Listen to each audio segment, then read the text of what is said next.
శ్రీ పొన్నం ప్రభాకర్ గారికి, గౌరవ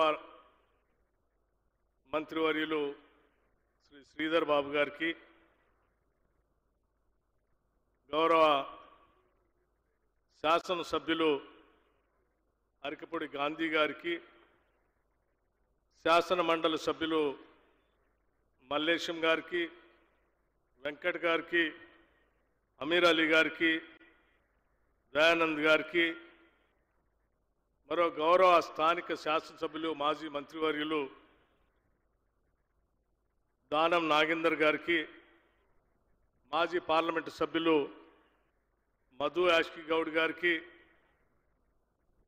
మాజీ పార్లమెంటు సభ్యులు అంజన్ కుమార్ యాదవ్ గారికి, అట్లాగే మాజీ పార్లమెంటు సభ్యులు సిరిసిల్ల రాజయ్య గారికి, లక్ష్మీనారాయణ గారికి, వేదిక మీద ఉన్నటువంటి గౌరవ ప్రభుత్వ సలహాదారులు వేం నరేందర్ రెడ్డి గారికి, ఇంకా వేదిక మీద ఉన్నటువంటి ఇతర మిత్రులకి, కార్యక్రమానికి ఇక్కడ విచ్చేసినటువంటి ఉన్నతాధికారులందరికీ కూడా ముందుగా నా హృదయపూర్వకమైనటువంటి నమస్కారాలు.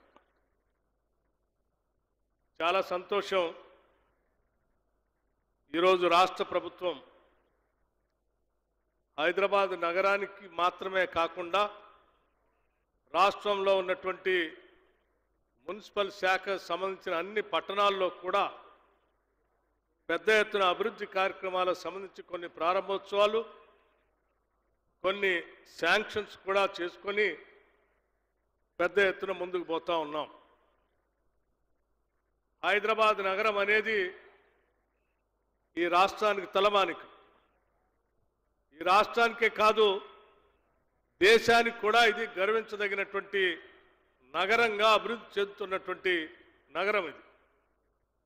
ఇటువంటి నగరాన్ని ఇంకా పెద్ద ఎత్తున గ్లోబల్ సిటీగా, ప్రపంచంలోనే ఒక గొప్ప నగరంగా మార్చాలనేటువంటి ఆలోచనతో ఈ రాష్ట్ర ముఖ్యమంత్రి రేవంత్ రెడ్డి గారు కేబినెట్ మొత్తం కూడా చర్చించి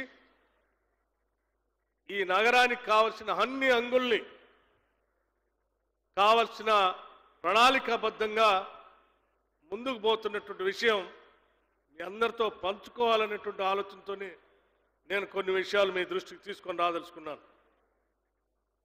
మిత్రులారా, హైదరాబాద్ నగర వాసులారా, మనందరికీ తెలిసిందే, కొట్లాడి మనం తెచ్చుకున్న తెలంగాణ రాష్ట్రం 10 సంవత్సరాలు పాలన చేసిన బీఆర్ఎస్ పార్టీ హైదరాబాదు నగరం ఈ రాష్ట్రానికి ఎంతో ముఖ్యమైన పట్టణం అయినప్పటికీ కూడా ఏమాత్రం అభివృద్ధి చేయకుండా గత ప్రభుత్వాలు చేసినటువంటి అభివృద్ధి పైన వాళ్ళ రంగు పూసుకొని మేము చేస్తున్నాం అని చెప్పి 10 సంవత్సరాలు కాలం వెళ్ళబుచ్చారు తప్ప హైదరాబాద్ నగరానికి ఏమీ చేయలేవాళ్ళు. ఒకసారి హైదరాబాద్ నగరాన్ని మనం చూస్తే ఇంటర్నేషనల్ ఎయిర్పోర్ట్ కానీ, ఔటర్ రింగ్ రోడ్ కానీ, లేకపోతే నగరంలో ఉన్నటువంటి మంచినీటి వసతికి సంబంధించిన మంజీరా నీళ్లు కానీ, కృష్ణానది నుంచి వచ్చే నీళ్లు కానీ, గోదావరి నుంచి వచ్చే నీళ్లు కానీ, ఈ మంచినీళ్ల పథకాలన్నీ కూడా ఆనాటి కాంగ్రెస్ ప్రభుత్వాలు తీసుకొచ్చినాయి. హైదరాబాద్ నగరంలో పరిశ్రమల వ్యవస్థ కోసం ఇక్కడ పెట్టినటువంటి బిహెచ్ఎల్ దగ్గర నుంచి మొదలు పెడితే ఈసీఎల్ కానీ, డిఆర్డిఎల్ కానీ, లేకపోతే గతంలో ఉన్నటువంటి ఐడిపిఎల్ కానీ, బీడీఎల్ కానీ, ఇక్కడ ఉన్నటువంటి ప్రతి ప్రభుత్వ రంగ సంస్థ కూడా ఆనాటి కాంగ్రెస్ ప్రభుత్వాలు చేసుకొచ్చినాయి.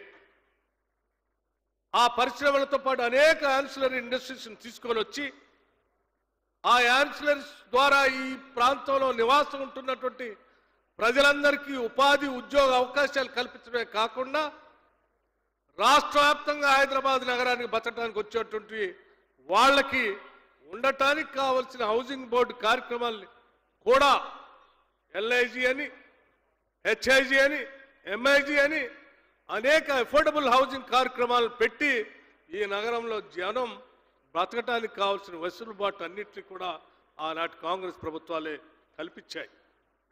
ఆ తర్వాత క్రమంలో ప్రపంచం అంతా కంప్యూటరైజేషన్ జరుగుతూ ఉంటే ఆనాడు శ్రీ రాజీవ్ గాంధీ గారు ప్రధానమంత్రిగా ఉండి ఈ దేశం ఇండస్ట్రియల్ రెవల్యూషన్ మిస్ అయింది కానీ కంప్యూటర్ రెవల్యూషన్ మిస్ కాలేమని చెప్పి పెద్ద ఎత్తున దృష్టి సారించి హైదరాబాద్ నగరాన్ని కేంద్రంగా పెట్టుకొని ఆనాడు కాంగ్రెస్ ప్రభుత్వాలు పెద్ద ఎత్తున ఇక్కడ హైటెక్ సిటీ నిర్మాణంతో పాటు సాఫ్ట్వేర్ ఇండస్ట్రీకి కావాల్సిన అన్ని వసతులు ఏర్పాటు చేసి ప్రపంచవ్యాప్తంగా ఉన్నటువంటి పరిశ్రమల్ని ఇక్కడికి ఆహ్వానించి తీసుకొని రావటమే కాకుండా ఈ పరిశ్రమలకు కావాల్సినటువంటి వనరులు అందించడానికి ఈ రాష్ట్రంలో అనేక ఇంజనీరింగ్ కాలేజీలకు పర్మిషన్లు ఇచ్చి అందులో చదువుకునేటువంటి విద్యార్థులందరికీ ఫీజు రియంబర్స్మెంట్ ఇచ్చి వాళ్ళందరూ కూడా ఈ పరిశ్రమలకు పనికొచ్చేటువంటి మానవ వనరులుగా తీర్చిదిద్దినటువంటి ఆనాటి ప్రభుత్వాలు చేసినటువంటి కార్యకలాపాలే తప్ప హైదరాబాద్ నగరానికి పాలించినటువంటి టీఆర్ఎస్ పార్టీ 10 సంవత్సరాలు ఏమి చేయకపోగా ఈనాడు కాంగ్రెస్ ప్రభుత్వం ఈ రాష్ట్ర ముఖ్యమంత్రి మున్సిపల్ శాఖ కూడా వారి దగ్గరే ఉంది. వారు ప్రత్యేకంగా దృష్టి సారించి హైదరాబాద్ నగరాన్ని ఇంకా ఒక అడుగు ముందుకు తీసుకొని వెళ్ళి గ్లోబల్ సిటీగా మార్చాలనేటువంటి ఆలోచనతో మూసీ రిజర్వేషన్ అనేటువంటి కార్యక్రమాన్ని తీసుకున్నారు. ఈనాడు ప్రపంచంలో ఏ నగరానికి పోయినా బాగా అభివృద్ధి చెందినటువంటి దేశాల్లో ఆ నగరాలు మధ్యలో ప్రవహిస్తున్నటువంటి నదుల్ని శుభ్రం చేసుకొని దాని చుట్టూ పర్యాటక రంగాన్ని అభివృద్ధి చేసుకోవటమే కాకుండా ఆహ్లాదకరమైనటువంటి వాతావరణంతో పాటు ఆరోగ్యకరమైనటువంటి వాతావరణాన్ని కూడా ఏర్పాటు చేసుకొని ఆ నదుల్ని జీవనదుల్లాగా ఉంచి ముందుకు తీసుకొని పోతా ఉన్నారు. ఆ రకంగా హైదరాబాద్ నగరాన్ని కూడా మార్చాలని దాదాపు 55-56 కిలోమీటర్లు ప్రవహిస్తున్న ఈ మూసీ నదిని కూడా జీవనదిగా మార్చాలని ఎంత ఒత్తిడి ఆర్థిక పరమైన ఇబ్బందులు ఉన్నప్పటికి కూడా హైదరాబాద్ నగరం మనందరికీ గర్వకారణం. దీన్ని ప్రపంచ నగరంగా మారిస్తేనే మన యువతకి విద్య ఉపాధి అవకాశాలన్నీ పెరుగుతాయనేటువంటి ఆలోచనతో ఈ ప్రాంత అభివృద్ధి కోసం ఒక ప్రణాళికాబద్ధంగా ముందుకు పోతా ఉంటే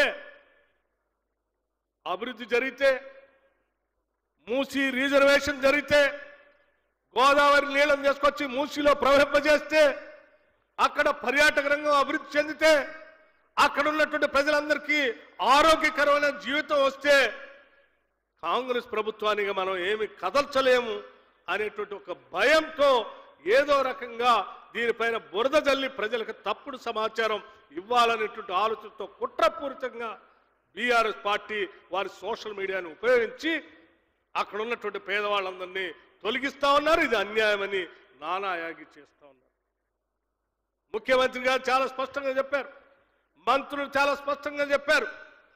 మూసీ నది పరివాహ ప్రాంతంలో నివసిస్తున్నటువంటి ప్రజలు పేదవాళ్ళందరూ కూడా గతి లేకనే పాప ఇబ్బంది పడుతూ ఆ మురికి వాసన భరిస్తూ అక్కడ జీవనం సాగిస్తూ ఉన్నారు.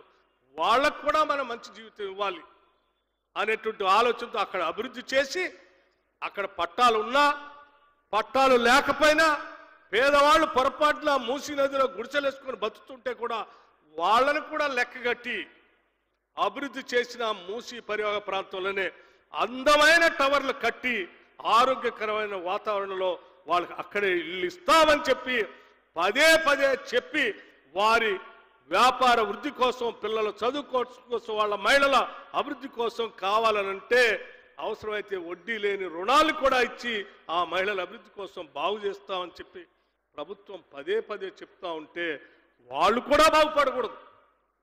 ఆ పేదవాళ్ళు అట్లాగే ఉండాలి, వాళ్ళ ఇల్లు లేకుండానే ఉండాలి, ఆరోగ్యకరమైన జీవితం వాళ్ళకు వద్దు, మురికి కోపంలోనే ఉండాలి, వాళ్ళు అట్లుంటేనే బాగుంటుంది అనేటువంటి ఒక కుట్రపూరితమైన ఆలోచనతో BRS party Bharatiya Janata party కావాలని బురద జల్లే కార్యక్రమం చేస్తూ ఉన్నారు.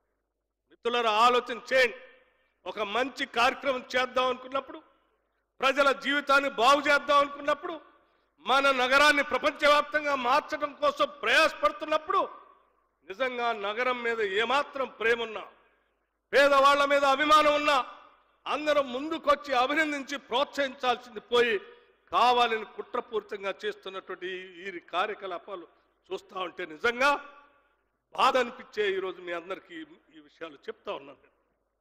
ఆలోచన చేయండి. ఈ నగరం మనది, మూసీ నది మనకు అంది వచ్చిన వరం. దాన్ని బాగు చేసుకుని నగరాన్ని అభివృద్ధి చేసుకుందాం. దానికోసం ఎంత ప్రయాసం ఖర్చైనా ఎంత ధనం ఖర్చైనా ఖర్చు పెట్టడానికి వెనకాడకుండా ఈ ప్రభుత్వం ముందుకు పోతుందనేటువంటి ఆలోచనని ఇది ప్రజల కోసమే నగరం కోసమే చేస్తున్నటువంటి అంశాన్ని ప్రజల దృష్టికి తీసుకొని రావాల్సింది కూడా నేను మీ అందరికీ విజ్ఞప్తి చేస్తా ఉన్నాను. వారు ఈ చేసే కార్యకలాపాలని అడ్డగిస్తూ వాళ్ళు ఇబ్బంది పడుతున్నారు కదా ప్రజలంటే. ముఖ్యమంత్రి గారు ఒక మాట అన్నారు, ఆ బాధపడుతున్నటువంటి ప్రజల బాధని ఒక్కసారి గమనిస్తే మీరెవరు ఈ రకంగా మాట్లాడరు. తౌదినమ్మ అని ఒక ఆయన బయలుదేరి, నేను ఆడ పడుకుంటే 24 గంటలు ఒక రోజు అని. ఒకరోజు కాదు, నువ్వు నీ కుటుంబం చిరస్థాయిగా అక్కడ గుడి చేసుకొని మూసి నది మధ్యలో మురిక్కోపంలో బతుకుతూ జీవితం సాగిస్తూ చూపిస్తే అప్పుడేమైనా అర్థం ఉంటుంది. ఒక్కరోజు కావాలని అక్కడ పోయి పడుకొని నేను పడుకున్నాను మిగతా వాళ్ళంతా అక్కడే ఉండండి అని చెప్తే మళ్ళీ పోయి నువ్వు విలాసవంతమైన ప్యాలెస్లో బతుకుతూ వాళ్ళు ఆడే ఉండవని చెప్పడం కరెక్ట్ కాదు. వాళ్ళ బాగు కోసం ఈ రాష్ట్ర ప్రభుత్వం కట్టుబడి ఉంది. బ్రహ్మాండంగా అభివృద్ధి చేస్తాం. ఆ చేయటమే కాదు, వాళ్ళకు కావలసిన అభివృద్ధితో కూడినటువంటి ఆర్థిక సహాయాన్ని ఇళ్లను కూడా ఈ ప్రభుత్వం అందిస్తుందని చాలా స్పష్టంగా మనం చేస్తూ ఉన్నాం. అంతేకాదు మిత్రులారా, ఈ నగరం అభివృద్ధి చెందితేనే నగర రాజ్యంగా మారుతున్నటువంటి ఈ పరిస్థితుల్లో యువతకు ఉపాధి అవకాశాలు దొరుకుతాయనేటువంటి ఆలోచనతో ఈ రాష్ట్ర బడ్జెట్లో 10,000 కోట్ల రూపాయల నగరాభివృద్ధి కోసం కేటాయించడం జరిగింది. మరి నువ్వు ప్రపంచం అంతా తిరిగి వచ్చావు, నేను అర్బనైజేషన్ బాగా చేస్తున్నా అని చెప్పావు. ఏనాడైనా 10 ఏళ్లలో ఒక 10 పైసలైన నగరాభివృద్ధి కోసం ఖర్చు పెట్టావా? లేదే. ఈరోజు మేము వస్తా ఉంటే ఇప్పుడే ఎక్కడ ప్రారంభోత్సవాలు చేశారు. ఏ కూడల దగ్గరికి వెళ్ళినా ఎక్కడ కూడా రెడ్ లైట్ లేకుండా, సిగ్నల్ లేకుండా, అండర్ పాస్, ఓవర్ పాస్, ఆ పైన బ్రిడ్జి, లెవెల్ మామూలు రోడ్, ఎక్కడ కూడా సిగ్నల్ లేకుండా ట్రాఫిక్ సజావుగా సాగేటట్టుగా మొత్తం నగరం మొత్తానికి రూపకల్పన చేసి డిస్ప్లే చేశారు. నేను అడుగుతా ఉన్నాను, నగరంలో ట్రాఫిక్ అనేది పెద్ద సమస్యగా మారింది. ఆ మారిన సమస్యకు పరిష్కారం చూపించడం కోసమే ఈరోజు నగరంలో రోడ్ల అభివృద్ధి చేయడమే కాకుండా కావలసిన నిర్ణయాలన్నీ తీసుకొని బడ్జెట్ కేటాయించి ముందుకు పోతా ఉన్నాం. మిత్రులారా, నగరాభివృద్ధి కోరుకునేటువంటి ప్రతి వ్యక్తికి నేను విజ్ఞప్తి చేస్తా ఉన్నాను.